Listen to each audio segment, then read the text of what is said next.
From human resources to spiritual resources. The modern world has strong tendency to deny the existence of anything spiritual.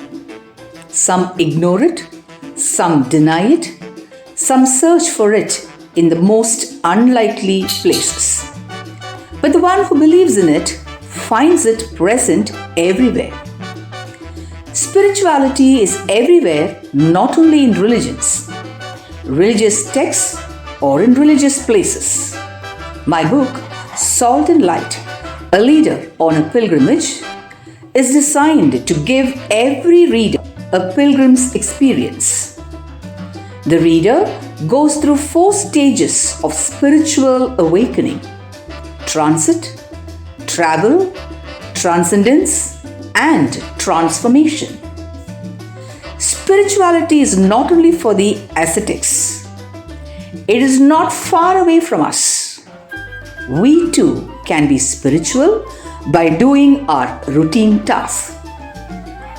When a bit of spirituality is added to the work, it becomes a joyous and sanctifying pilgrimage, not just a work. Work is not a means to make a living. It is a sanctifying worship. You are the temple of the Holy Spirit, says the Holy Bible. God dwells in every being, in the whole universe. God dwells in the heart of every being, says Bhagavad Gita. Hence, each person is divine, not just human. Hence, every person is a spiritual resource, not just a human resource. In ancient world, God was the answer to all questions of life. The progress in science, materialism, and humanism altered this human-divine relationship. Pragmatic philosophers like William James concluded that if anything to be true, it must deliver results. Karl Marx chased God out of heaven. Sigmund Freud banished him into the unconscious mind. Friedrich Nietzsche declared him dead. As a result, organizations and people began to believe in human power, human will, and human potentials. In the meantime, spirituality sadly got entrapped into religions. It may or may not be in religions. We need to rediscover the power of spirituality in our life.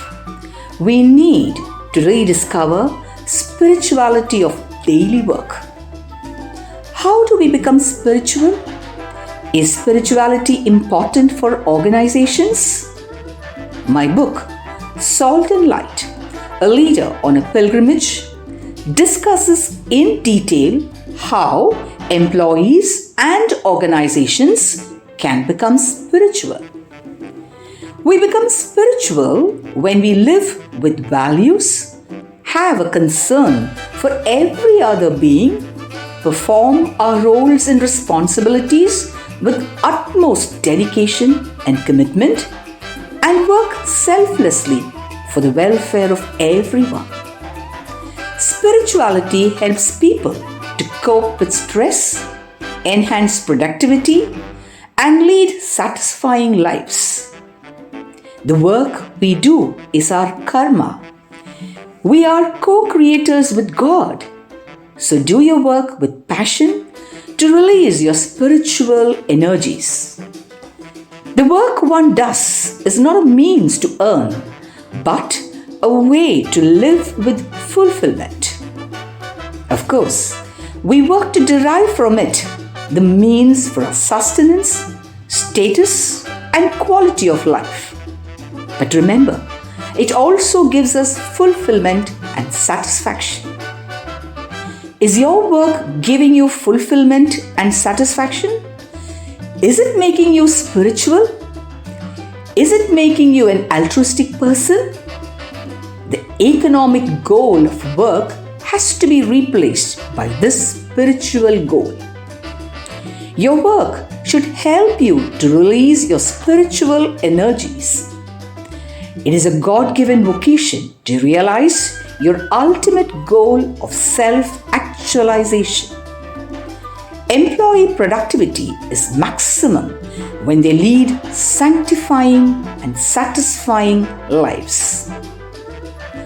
Organizations are no more mere production centers or profit machines, but should become spiritual organizations where people have the freedom, autonomy, and the choice to realize their immense potential by bringing out their intuitive energies.